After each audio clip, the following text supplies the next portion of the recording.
Meu querido, minha querida, permita-me entrar com você num tema novo agora, que é o tema de princípios constitucionais. Ainda não adentramos no Código de Processo Penal. Bacana? Vem comigo, vamos trabalhar o tema agora, o nosso segundo tema de hoje, é o tema de princípios aplicados ao processo penal. Princípios que ainda nós veremos ao longo de toda a disciplina, que é muito importante que nós saibamos também administrá-la. Show de bola? Bacana? Vamos lá.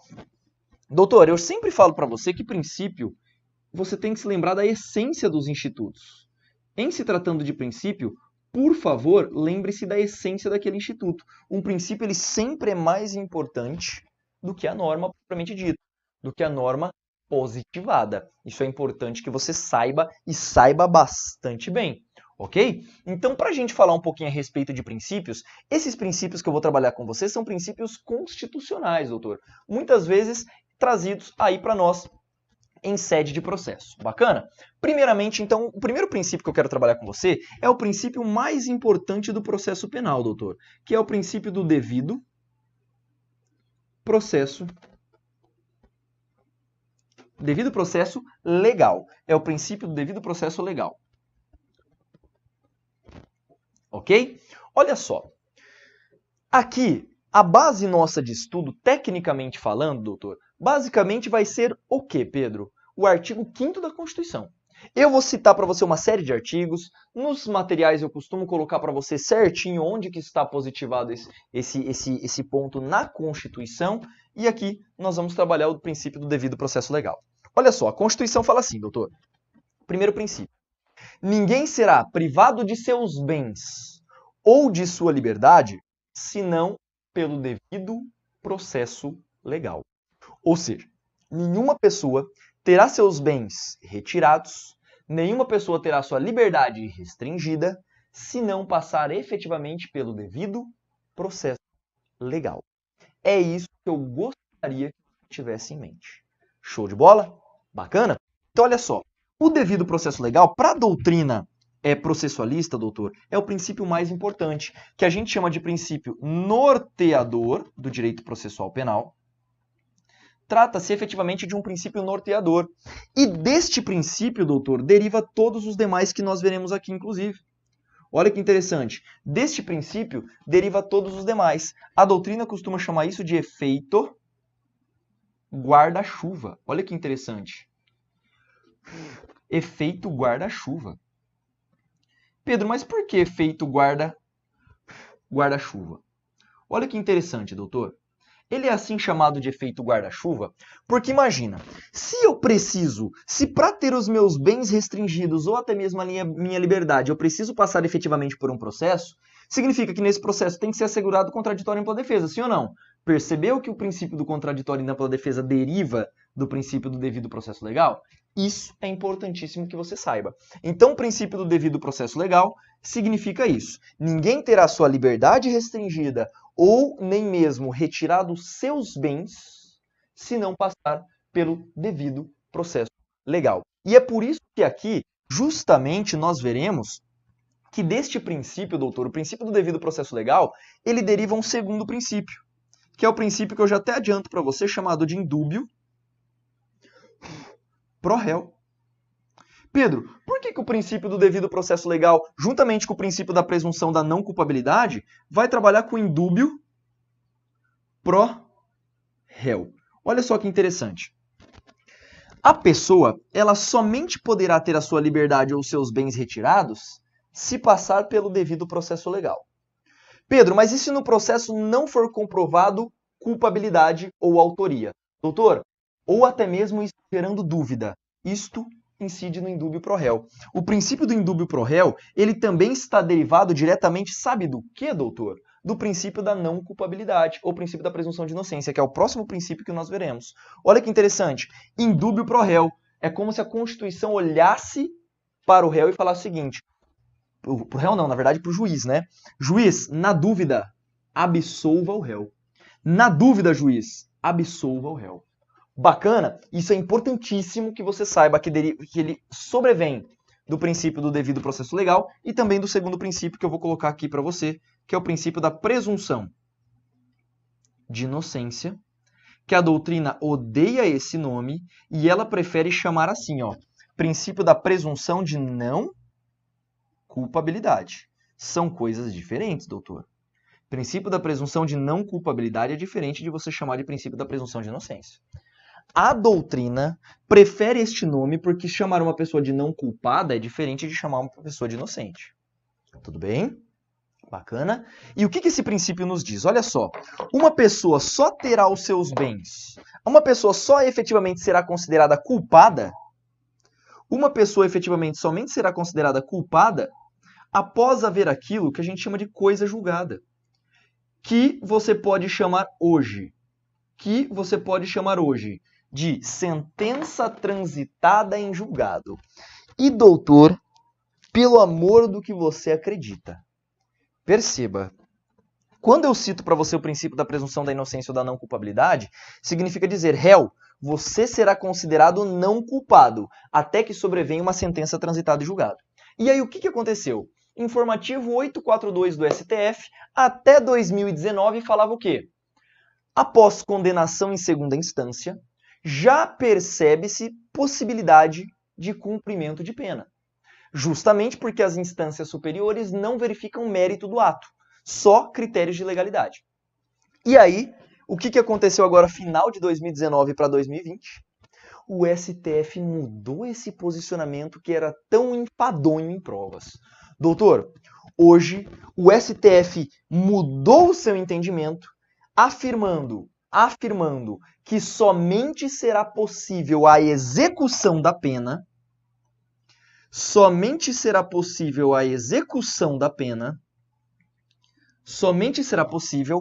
após haver uma sentença irrecorrível. Sentença irrecorrível. Hoje, o entendimento moderno e atual que você tem a partir de 2020, pelo menos até o momento, do STF é que, hoje, executar prisão, pena, após condenação em segunda instância, fere o princípio da presunção da inocência, ou chamado também do princípio da não culpabilidade. Doutor, ele retornou o entendimento retrógrado dele. Para o STF, hoje, condenação após segunda instância não permite a execução da pena. Tudo bem? Como acontecia até 2019, de 2016 a 2019, na verdade. Tudo bem? Esse é o princípio da presunção da inocência. É por isso, doutor, que o ônus de prova caberá à acusação. É por causa deste princípio, chamado de princípio da presunção da inocência, que quem deve provar que o cara é culpado é o órgão acusador. Então, Pedro, o que o órgão acusador efetivamente precisa trazer aí para nós? Olha que interessante. Este órgão acusador, doutor, precisa comprovar a autoria, materialidade e culpabilidade. Basicamente, estas são as funções do órgão acusador oficial do Estado, chamado hoje de Ministério Público. Tudo bem? Esta é a função do MP. Vamos para o nosso terceiro princípio. Pedro, mas você colocou no meu material muitas vezes que o princípio do indúbio pro réu é um princípio separado, mas você já entendeu a essência do Instituto. Então nós falamos, perceba, devido processo legal, falamos da presunção da inocência e falamos do indúbio pro réu. O indúbio pro réu é muito simples. Lembre-se o seguinte, eu não poderei condenar o réu com provas apenas dubitáveis, provas que geram dúvida. Eu somente posso condená-lo com certeza. Na dúvida, juiz, absolva o réu. Tudo bem? Avancemos. Próximo princípio e quarto princípio é o princípio da publicidade. Doutor, o princípio da publicidade ele vai nos informar o quê? Olha que interessante. O princípio da publicidade, como eu falei para você, no Brasil vige o sistema acusatório. E por viger justamente o sistema acusatório no Brasil, lembre-se o seguinte, hoje a regra é a publicidade dos atos processuais. Pedro, então você está me dizendo que se eu quiser ir assistir uma audiência, esta audiência é aberta para mim? Sim, doutor. A regra é que as audiências elas são abertas.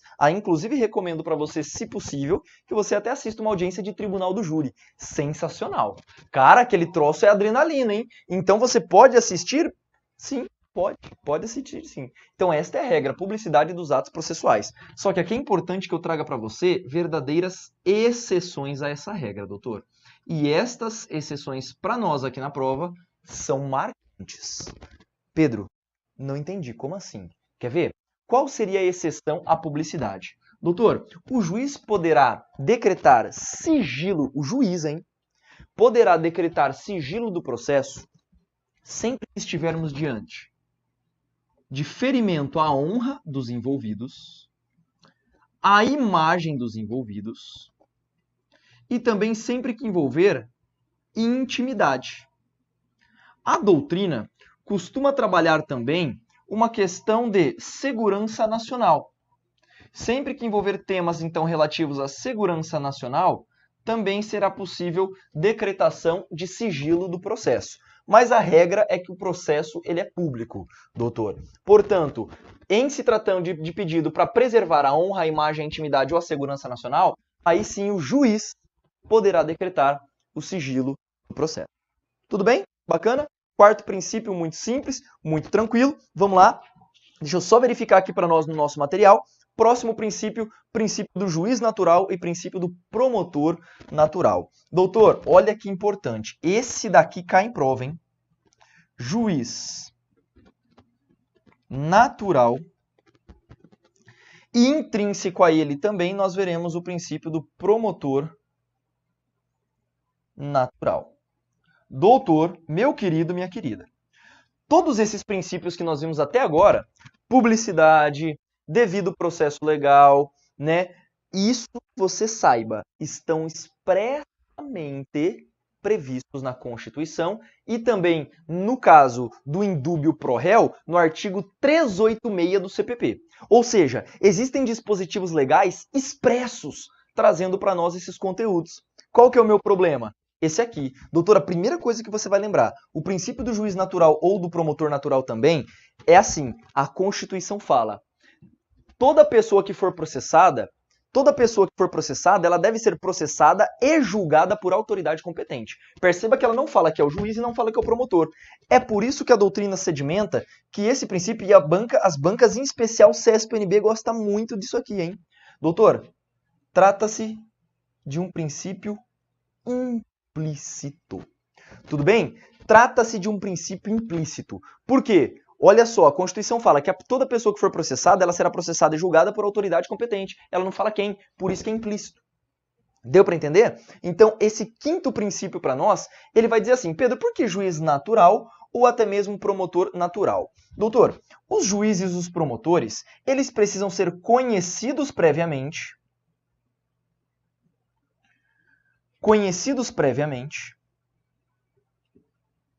Ok? E também devem ser autoridades devidamente investidas no cargo. Ou seja, em exercício. Opa, o que aconteceu aqui? Avisou, o celular avisou alguma coisinha. Faz parte, vamos lá. Continua aqui. Olha só, doutor, continuando. Conhecidos previamente e investidos. Significa dizer que o juiz natural, isso é importante que se diga, ele deve ser previamente investido. Eu não posso criar um juiz para determinada situação. Eu não posso fazer. Tanto é que o nome disso é Tribunal de Exceção. E a Constituição, expressamente no artigo 5º, prevê a questão da vedação ao juiz de exceção. Bacana? Tranquilo? Então, continuando aqui, ó, os juízes e os promotores devem ser previamente investidos no cargo, eles não podem ser colocados no cargo para julgar um caso específico. O nome disso é Tribunal de Exceção e o Brasil veda a criação de Tribunal de Exceção. E elas devem estar no exercício do cargo. Tudo bem? Bacana? Isto vem a ser o princípio do juiz natural e do promotor natural. Vou até colocar para você em vermelho agora, ó, vedação ao Tribunal de Exceção. Bacana? Vedação aos tribunais de exceções. Esses tribunais de exceções são o quê, Pedro? São tribunais criados especificamente para julgar casos específicos. Doutor, qual que é a chance do cara ser condenado a partir do momento do tribunal que foi criado só para ele? É muito grande. É por isso que o Brasil vedou a criação de tribunais de exceção. Show de bola? Bacaninha? Esse vem a ser o quinto princípio que a gente vai trabalhar. Vamos para o próximo. O próximo princípio vai dizer, nós vamos trabalhar a chamada imparcialidade judicial e duplo grau de jurisdição. Sexto princípio. Imparcialidade imparcialidade judicial. Tudo bem? E sétimo princípio, já vou colocar para você aqui, duplo grau de jurisdição. Show de bola! Pedro, por que o juiz ele tem que ser imparcial? Vamos conversar um pouquinho aqui. Princípio da imparcialidade. Doutor, hoje a tríade da relação processual, olha só, existe uma relação processual hoje no Brasil que existe a parte ativa, que é geralmente o órgão acusador, existe o polo passivo, que geralmente é o réu, e existe o órgão julgador, que é o juiz. Doutor, o juiz ele tem que absorver informações tanto da parte ativa quanto da parte passiva e ele não pode se mostrar parcial. Ele não pode tender para uma das partes do processo. Pedro, mas o que assegura a imparcialidade do juiz no processo? Meu Deus, doutores, uma série de elementos. Quer um exemplo clássico?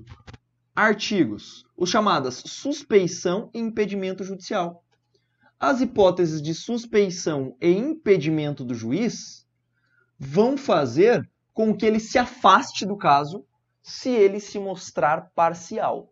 Então, os juízes hoje no Brasil devem ser autoridades que se mostram imparciais. Se houver parcialidade, pronto, esse juiz deve ser afastado. Doutor, é por isso que hoje o pacote anticrime, a Lei 13.964 de 2019, criou um juiz só para a fase de inquérito e um juiz para a fase de processo. O juiz da fase de inquérito fica contaminado com os atos investigados. E é por isso que está impedido de atuar na fase de processo. Deu para entender? Então isso é importante. Imparcialidade judicial. Duplo grau de jurisdição. Doutor, é este princípio que fundamenta toda e qualquer atividade recursal. Olha só o que a doutrina fala a respeito do duplo grau de jurisdição. Aqui, você tem que entender o seguinte, doutor. Quando eu falo em duplo grau de jurisdição, eu estou dizendo assim, ó, toda pessoa tem direito de ser julgada por mais de um juiz. Por isso que é duplo. Por isso que eu posso entrar com recurso se eu estiver o quê? Descontente com a primeira decisão emanada. Olha que interessante, doutor. Quando a gente trabalha com esses dispositivos, quando a gente trabalha com duplo grau de jurisdição propriamente dito, estamos falando desta atividade recursal. É o princípio que fundamenta, até porque errar é humano. Muitas vezes um único juiz tomando uma decisão, às vezes ele verificou errado o caso. Então você tem direito de quê? De recorrer a instâncias superiores de maneira dupla, para que duas decisões, no mínimo, possam efetivamente fundamentar uma sentença.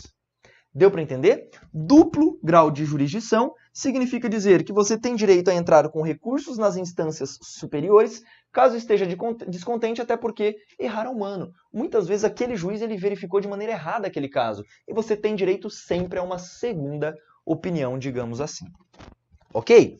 Próximo princípio. Princípio do contraditório e ampla defesa. Doutor, perceba, o princípio do contraditório e ampla defesa, eu quero trazer com você aqui, porque ele também está expressamente previsto, hoje na nossa Constituição. A todos será assegurado o contraditório e ampla defesa, tudo bem? E esse princípio ele é importantíssimo em sede de processo. Eu diria para você que é o que mais você tem que saber. Pedro, o que significa contraditório? Doutor, quando eu cito o princípio do contraditório, eu estou dizendo para você o seguinte: você tem direito de contradizer, de desdizer aquilo que disseram de você. Ou seja, é o direito de palavra. Se alguém falar A para você, você pode olhar e falar assim, não, B, e provar. Entendeu? Isso é contraditório. É o direito de desdizer algo que alguém já disse. Isso é contraditório. Pedro, e a ampla defesa? Ah, meu amigo, a ampla defesa a gente tem que quebrar porque ela é importantíssima. A ampla defesa significa dizer o seguinte, doutor. A doutrina costuma subdividir o princípio da ampla defesa em dois. Essa ampla defesa é nada mais do que um princípio que embasa dois tipos de defesa. A autodefesa e a defesa técnica, doutor. Perceba agora. A autodefesa e a defesa técnica. Vamos lá? Pedro, o que significa autodefesa? Significa que, de acordo com o princípio da ampla defesa, você tem direito de dar a sua versão dos fatos. Por isso que é autodefesa. Aí eu perguntaria para você, Se você na autodefesa pratica a sua versão dos fatos, existe um momento específico que você pode fazer isso no processo? Doutor, sim. Isto é praticado na fase de quê? Do interrogatório. Isso é praticado na fase do interrogatório.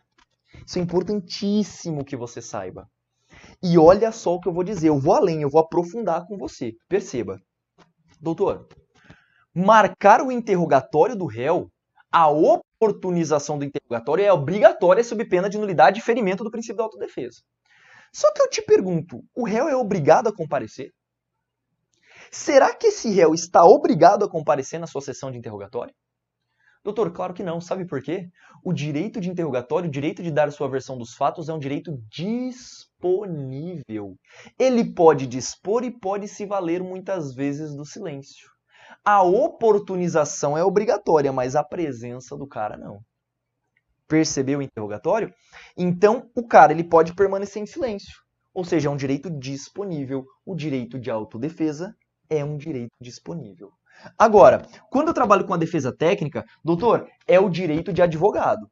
Toda pessoa tem direito líquido e certo em relação ao advogado. Ninguém será processado sem defesa técnica. É isso que a Constituição vai nos dizer.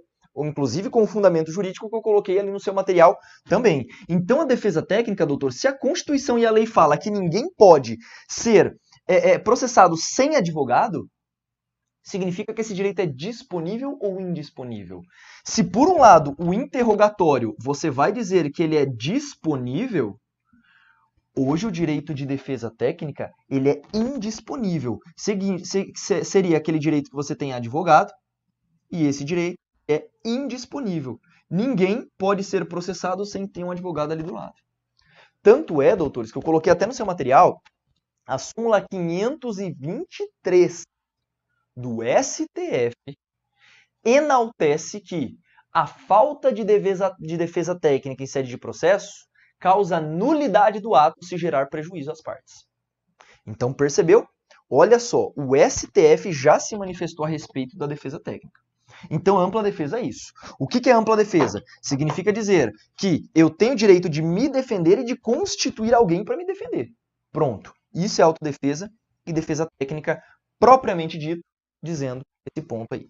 Show de bola? Esse é o oitavo, vamos comigo. Avancemos que eu quero conversar com mais alguns princípios com você. Vamos falar agora do princípio da celeridade processual, doutor? E em seguida, eu quero trabalhar também a economia e a paridade de armas. Tudo bem? Show de bola? Vem comigo, nono princípio. Celeridade processual. Doutor, princípio da celeridade processual, Pedro, o que ele vai nos dizer? Olha só. Celeridade processual. Doutor, o princípio da celeridade processual, o que você precisa saber a respeito dele é justamente o quê? Olha só. De acordo com esse princípio, toda pessoa tem direito a uma duração, olha só que interessante, a uma duração razoável do processo. Toda pessoa tem direito a uma duração razoável do processo. Pedro, por que uma duração razoável? Doutor, porque a pessoa que foi fragilizada pelo crime tem direito de ver a justiça acontecer. Então, olha que interessante. Duração razoável. É por isso que existe, doutor, muitas vezes, varas criminais especializadas. É por isso que existem as varas especializadas, é por isso que existem os juizados especializados, para dar celeridade aos atos do processo. Isso é bem importante para nós aqui no que tange a essa parte mais principiológica, digamos assim. Então, o princípio da celeridade processual é um princípio muito simples, muito fácil. Vamos para o 10º. Doutor, o 10º princípio que eu vou trabalhar com você aqui é o princípio da economia processual. Olha só. Princípio da economia processual, você tem que tomar bastante cuidado. Olha só. Pedro, por que a economia processual eu tenho que tomar bastante cuidado? Quando nós falamos do princípio da economia, significa dizer que eu tenho que demandar, olha só que interessante, o mínimo de recursos necessários para atingir aquele meu fim.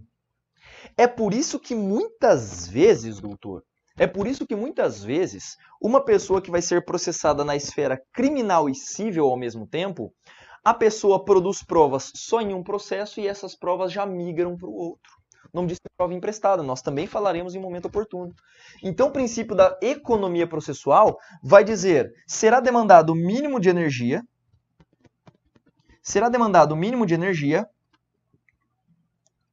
para a máxima efetividade. Para a máxima efetividade. Tudo bem? Bacana? Isso é economia processual que a gente tinha que conversar aí também. Detalhe, deixa eu trazer para você um sinônimo daquilo que nós também, inclusive, já conversamos aí, que é bem importante. Doutor, quando eu trabalho com você a questão do contraditório e da ampla defesa, lembre-se o seguinte, contraditório é sinônimo de bilateralidade. Isso é claro que eu também coloquei no seu material, mas a gente vai lembrando aqui na aula, só faço essa ressalva aí que é bem importante para nós. Show de bola? Por fim, vamos trabalhar o último princípio, que é o princípio da paridade das armas. Paridade das armas. Ou o princípio da igualdade processual. Doutor, paridade das armas. Se duas pessoas vão confrontar diante de uma relação processual, essas duas pessoas precisam ser oportunizadas com as mesmas ferramentas. Pedro, ele é rico, pode constituir um advogado. Eu não sou. Neste caso, o Estado providenciará para você um advogado. Nós vamos estabelecer igualdade de condições processuais para as duas partes, sempre prevalecendo esse interesse diante dos fatos. Esse princípio é muito simples, é só comentar mesmo e depois você dá uma lidinha, inclusive no seu material também, um pouquinho melhor a respeito dele. Doutor, esses são os 11 princípios que eu queria trabalhar com você hoje. No seu material, é claro que muitas vezes eu acabo trazendo isso com um pouco mais de detalhes. Então, olha só, será disponibilizado para você esse materialzinho e nesse material eu recomendo que você dê uma complementada nas leituras, porque eu muitas vezes trago um entendimento um pouco mais doutrinário. A ideia daqui é eu trazer um norte dos principais elementos desses princípios para a gente trabalhar. E assim, nós finalizamos mais um teminha de processo, que é o tema de princípios. Show?